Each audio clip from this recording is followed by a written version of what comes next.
moi je ne vais pas vous parler d'une perquisition subie, mais vous donner quelques indices pour en avoir une chez vous. Comme ça vous permettra de la vivre et d'avoir un retour d'expérience un petit peu plus fort. Donc en fait c'est de l'événement déclencheur à la plainte, et c'est un petit peu ce qui s'est passé chez nous, puisqu'on a déposé quelques plaintes, et c'est comment ça s'est déroulé. Alors, déjà pour commencer, je vais vous présenter un petit peu le cadre de la chose, la chaîne de responsabilité. Donc moi je suis fonctionnaire de sécurité des systèmes d'information au ministère de l'Emploi, du Travail et de la Santé. Désolé, ça vient de changer, je ne me suis pas encore familiarisé avec tout ça. Et on est dans le cadre d'une chaîne de responsabilité qui est définie au niveau de l'État par un certain nombre de textes. La responsabilité la plus haute en matière de système d'information étant portée par le Premier ministre, qui s'appuie sur un certain nombre d'entités. Bon, premièrement, le secrétariat général de la Défense et de la Sécurité nationale, qui a en son sein une agence, l'Agence nationale de sécurité des systèmes d'information. Et puis la responsabilité en matière de système d'information est ensuite répartie au niveau de chacun des ministres sur son périmètre. Les ministres, eux, disposent d'un service qui est le service du haut fonctionnaire de défense et de sécurité, au sein duquel il y a un fonctionnaire de sécurité des systèmes d'information, voilà, qui lui pilote deux chaînes, une chaîne qui est dite fonctionnelle, donc ce sont des autorités qualifiées en sécurité des systèmes d'information. Ce sont en fait chez nous des directeurs. Tous les directeurs d'établissement et tous les directeurs d'administration centrale sont nommés par arrêté, et donc portent la responsabilité pour leur établissement ou pour leur direction de la sécurité des systèmes d'information. Responsabilité qui ne se délègue pas selon les textes. Donc je renvoie aux instructions générales interministérielles, celle de la protection, celle des éléments qui sont classifiés et celle des éléments qui ne sont pas classifiés, pour retrouver les textes. Et ça date de 1994, donc cette chaîne est relativement ancienne, hein, mais efficace. Nous, on les a nommés par arrêté, donc uniquement des directeurs. Et ensuite une chaîne technique, donc, qui sont les responsables de sécurité des systèmes d'information. Donc ça, grosso modo, c'est le cadre de la chaîne de responsabilité en matière de sécurité des systèmes d'information. On s'appuie et on travaille dans le cadre du livre blanc, du livre blanc de la défense et de la sécurité nationale, qui est un document qui a identifié l'attaque sur les systèmes d'information comme la deuxième menace. Alors ce livre est préfacé par notre président. Donc c'est un risque majeur, un risque qui arrive devant la pandémie, qu'on a connu un tout petit peu récemment, hein, au ministère de la Santé, enfin d'ailleurs sur l'ensemble du territoire. Donc c'est quelque chose qui est pris très au sérieux et qui impacte des risques majeurs.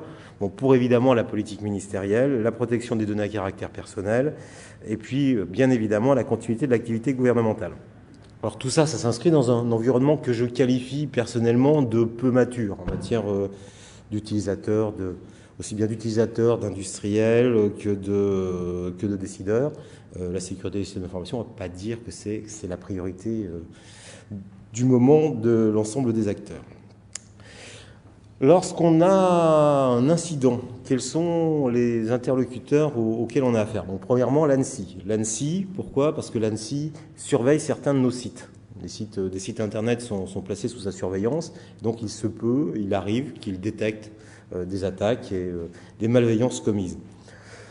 À l'ANSSI, on peut aussi, dans certains cas, leur remonter des éléments, mais ça c'est dans le cadre des enquêtes, donc c'est pas nous qui leur donnons directement les éléments, c'est les services de police qui peuvent leur remonter pour des analyses. La deuxième catégorie d'intervenants sont les autorités qualifiées, donc les directeurs, qui vont soit nous remonter des alertes, parce qu'ils ont noté quelque chose, soit pour déposer les plaintes. C'est pas moi qui dépose les plaintes, d'accord ? Si sur un établissement ou dans une direction, il y a une plainte à déposer, c'est l'autorité qualifiée qui va déposer la plainte. Les responsables sécurité des systèmes d'information, qui bien évidemment vont nous faire part des remontées d'alerte et des infractions potentielles. Et puis après, il y a les services qu'on alerte pour les enquêtes. Et ils sont de deux types.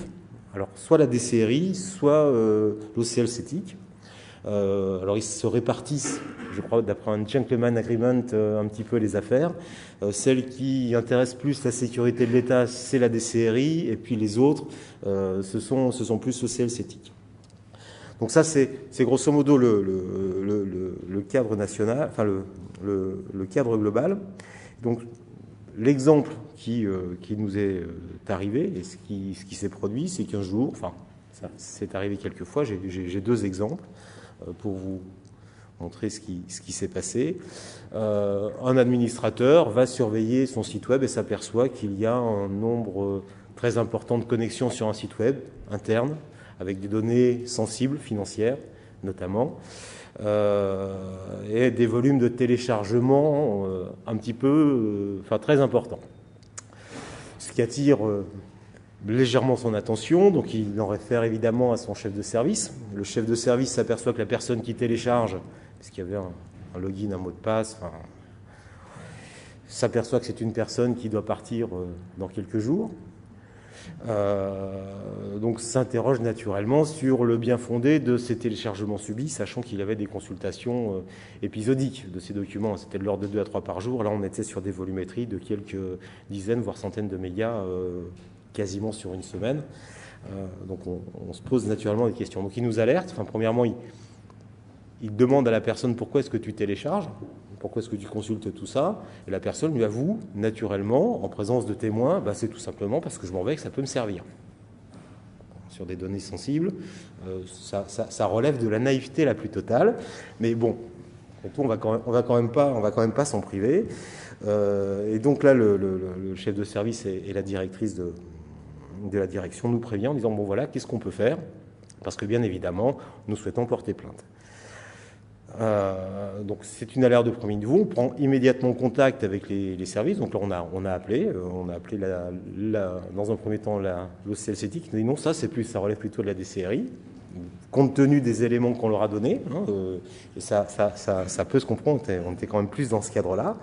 On appelle donc forcément la DCRI, on tombe dessus et là ils nous disent bah, écoutez, il y a des mesures conservatoires à prendre. Donc premièrement, c'est éloigner la personne du poste de travail, mettre le poste de travail en lieu sûr. Lui interdire l'accès. Et puis, nous, on va se renseigner, on va essayer de qualifier l'infraction. Et donc là, il y a une prise de contact directe avec le procureur de la République, parce que la DCRI ne peut pas débarquer comme ça non plus du jour au lendemain de sa propre initiative. Donc il faut en fait que l'enquête leur soit confiée. Mais c'est très rapide. On a donné tous les éléments qu'on avait en matière de suspicion à ce qu'on pouvait faire. Ils ont appelé le procureur qui leur a dit oui, ok, je vous confie l'enquête. Et on a eu un rendez-vous le lendemain. Le lendemain, ils ont débarqué. Et là, on a pris le disque dur et on a sorti le disque dur du PC, mise sous scellé, et on a récupéré aussi l'intégralité des logs sur le serveur, avec la prise de plainte, avec la prise du dépôt de plainte et tous les constats avec les témoignages, etc. etc. Voilà. L'enquête a ensuite pu démarrer naturellement et c'est en cours, donc je n'en dirai pas plus sur le sujet. Il est toujours supposé innocent. Un autre exemple qui nous est arrivé, c'est pendant la grippe aviaire. Donc pendant la grippe aviaire, on s'est aperçu d'un nombre simultané de connexions sur un serveur sensible qui était celui de la remontée des alertes sanitaires, qui aurait pu, si ça s'accroissait, le faire tomber. Donc vous imaginez en pleine période de grippa, un système d'alerte sanitaire. Bien évidemment, la connexion avec l'ordinateur émetteur a été coupée. Le processus s'est répété, sauf que là, il y a eu une perquisition et une enquête qui ne s'est pas déroulée chez nous. On a donné les éléments qui étaient sur le serveur, il y a eu une analyse, et on a réussi à trouver un adolescent de 14 ans qui essayait un produit trouvé sur Internet. Voilà. Donc, ce qu'il faut retenir, et vraiment, moi je fais un témoignage très court, si vous avez envie d'avoir une perquisition, attaquez-vous à des systèmes d'information. Les services de police, gendarmerie et autres sont particulièrement efficaces pour retrouver les auteurs des méfaits.